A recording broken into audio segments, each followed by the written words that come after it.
ಕರ್ನಾಟಕ ಬಿಜೆಪಿಯಲ್ಲಿ ಮತ್ತೆ ಬಸನಗೌಡ ಪಾಟೀಲ್ ಯತ್ನಾಳ್ ಅವರ ಎಂಟ್ರಿ ಆಗುತ್ತಾ ಎನ್ನುವ ಪ್ರಶ್ನೆ ಕಳೆದ ಕೆಲವು ತಿಂಗಳುಗಳಿಂದ ರಾಜಕೀಯ ವಲಯದಲ್ಲಿ ಭಾರೀ ಚರ್ಚೆಗೆ ಕಾರಣವಾಗಿತ್ತು. ಪಕ್ಷದಿಂದ ಹೊರಗಿದ್ದರೂ ಯತ್ನಾಳ್ ಮಾತ್ರ ಬಿಜೆಪಿ ಸಿದ್ಧಾಂತದ ಪರವಾಗಿಯೇ ನಿಂತು ಕೆಲಸ ಮಾಡುತ್ತಿದ್ದು, ಕಾಂಗ್ರೆಸ್ ಸರ್ಕಾರದ ವೈಫಲ್ಯಗಳು, ಭ್ರಷ್ಟಾಚಾರ ಆರೋಪಗಳು ಹಾಗೂ ಜನವಿರೋಧಿ ನೀತಿಗಳ ವಿರುದ್ಧ ನಿರಂತರವಾಗಿ ಧ್ವನಿ ಎತ್ತುತ್ತಲೇ ಬಂದಿದ್ದಾರೆ. ಬಿಜೆಪಿ ನಾಯಕರು ಮಾಡಬೇಕಾದ ಪ್ರತಿಪಕ್ಷದ ಜವಾಬ್ದಾರಿಯನ್ನ ಯತ್ನಾಳ್ ಒಬ್ಬರೇ ಹೆಚ್ಚು ಪರಿಣಾಮಕಾರಿಯಾಗಿ ನಿರ್ವಹಿಸುತ್ತಿದ್ದಾರೆ ಎಂಬ ಅಭಿಪ್ರಾಯವು ಅವರ ಬೆಂಬಲಿಗರ ವಲಯದಲ್ಲಿ ಕೇಳಿಬರುತ್ತಿದೆ. ಇಂತಹ ಸಂದರ್ಭದಲ್ಲಿ ರಾಜ್ಯ ಬಿಜೆಪಿ ಉಸ್ತುವಾರಿ ರಾಧಾ ಮೋಹನ್ ದಾಸ್ ಅಗರ್ವಾಲ್ ಅವರು ನೀಡಿರುವ ಹೇಳಿಕೆ ಯತ್ನಾಳ್ ಅಭಿಮಾನಿಗಳಲ್ಲಿ ಹೊಸ ಆಶಾಭಾವನೆ ಮೂಡಿಸಿದೆ.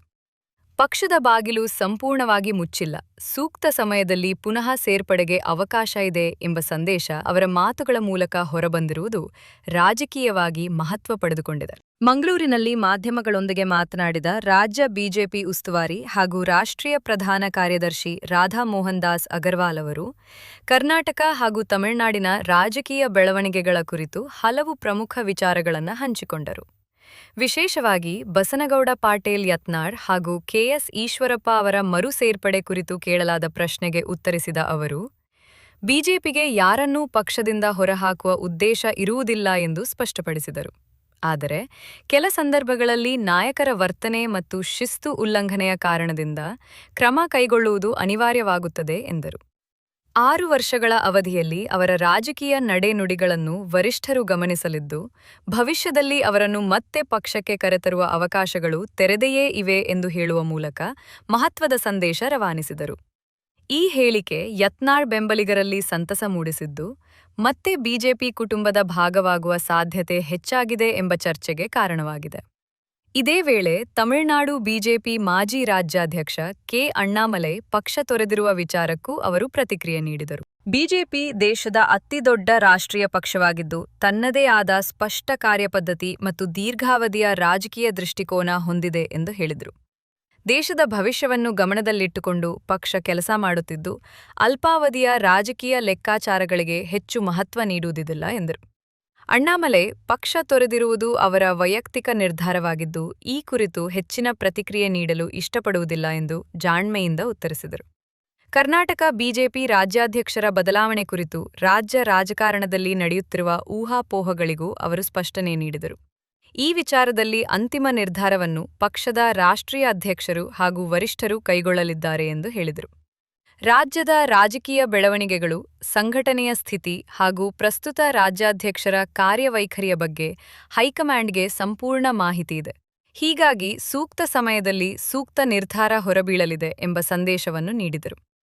ಮಾಜಿ ಸಂಸದೆ ಸುಮಲತಾ ಅವರಿಗೆ ರಾಜ್ಯಸಭಾ ಟಿಕೆಟ್ ಸಿಗದಿರುವ ಬಗ್ಗೆ ಮಾತನಾಡಿದ ಅಗರ್ವಾಲ್, ಬಿಜೆಪಿ ಮತ್ತು ಸುಮಲತಾ ನಡುವಿನ ಸಂಬಂಧ ಉತ್ತಮವಾಗಿದೆ ಎಂದು ಹೇಳಿದರು. ಅವರು ದೀರ್ಘಕಾಲದಿಂದ ಬಿಜೆಪಿ ಪರ ನಿಂತು ಬೆಂಬಲ ನೀಡುತ್ತಿರುವ ನಾಯಕರಲ್ಲಿ ಒಬ್ಬರು.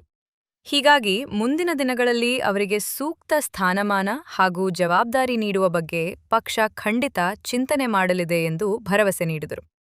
ರಾಜ್ಯ ಕಾಂಗ್ರೆಸ್ ಸರ್ಕಾರದ ವಿರುದ್ಧವೂ ರಾಧಾಮೋಹನ್ ದಾಸ್ ಅಗರ್ವಾಲ್ ತೀವ್ರ ವಾಗ್ದಾಳಿ ನಡೆಸಿದರು. ರಾಜ್ಯ ಸರ್ಕಾರದ ಆಡಳಿತದ ಬಗ್ಗೆ ಜನರಲ್ಲಿ ಅಸಮಾಧಾನ ಹೆಚ್ಚುತ್ತಿದೆ ಎಂದು ಆರೋಪಿಸಿದ ಅವರು, ಜನವಿರೋಧಿ ನೀತಿಗಳು ಹಾಗೂ ಆಡಳಿತ ವೈಫಲ್ಯಗಳ ವಿರುದ್ಧ ಬಿಜೆಪಿ ನಿರಂತರ ಹೋರಾಟ ನಡೆಸುತ್ತಿದೆ ಎಂದರು.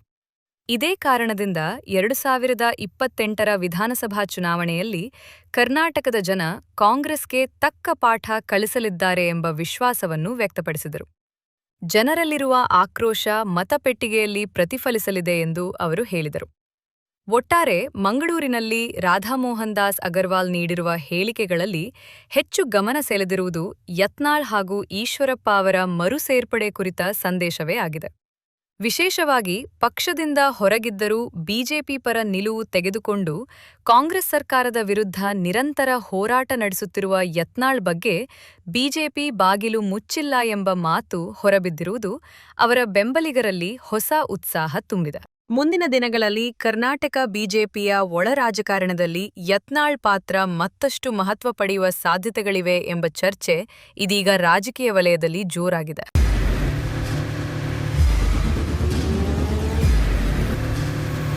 ಪ್ರಜಾಮಾರ್ಗ ನ್ಯೂಸ್, ಇದು ಜನಸಾಮಾನ್ಯರ ಧ್ವನಿ.